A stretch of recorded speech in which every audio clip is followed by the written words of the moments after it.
සංවේදන අධ්‍යයන ආරම්භය හා විකාශය කියන අපි පළවෙනි පාඩම. එතකොට පළවෙනි පාඩම එක කොටසක් තියෙනවා. ශාස්ත්‍රීය විෂයක් විදිහට ගොඩනැගිච්ච ඉවහල් වෙච්ච හේතු මොනවාද කියලා. ඒ කියන්නේ සංවේදනයේ විෂයක් විදිහට ගොඩනැගෙන්න හේතු වෙච්ච හේතු මොනවාද කියලා.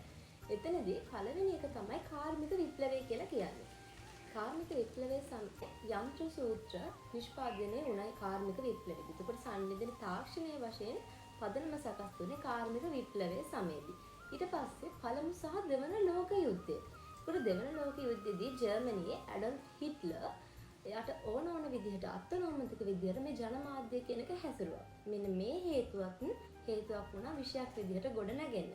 එතකම දේශපාලන නායකයින් හා ජනමාධ්‍ය ප්‍රධානීන් හරිද වාණිජ්‍ය පරමාර්ථ මත මේ ජනමාධ්‍ය පාලනය කරන්න පටන් ගත්තා. ඒකට අත්නෝමතිකව කියලාත් අපි කියනවා. අත්නෝමතිකව පාලනය කරන්න ගත්තා.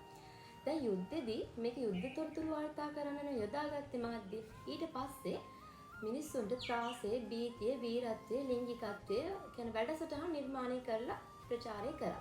මේ දේවල් හේතු වෙනුත් මිනිස්සුන්ට යම්කිසි බලපෑමක් ඇති වුණා. මේකත් හේතුවක් වුණා විෂයක් විදිහට ගොඩනගෙන්න. එතකම 1920 ගණන්වල විවිධ විද්වතුන් විසින් විවිධ පර්යේෂණ කරා. මේකෙදි සමාජයේ පුද්ගලයා දුරස්ත වෙනා මේ ජනමාධ්‍ය නිසා කියන එක තහවුරු කරගත්තා. මෙන්න මේ හේතු කාරණා නිසා තමයි සංනිවේදනය කියන විෂයක් විදිහට ශාස්ත්‍රීය වශයෙන් විෂයක් විදිහට පදනම සකස් කරේ.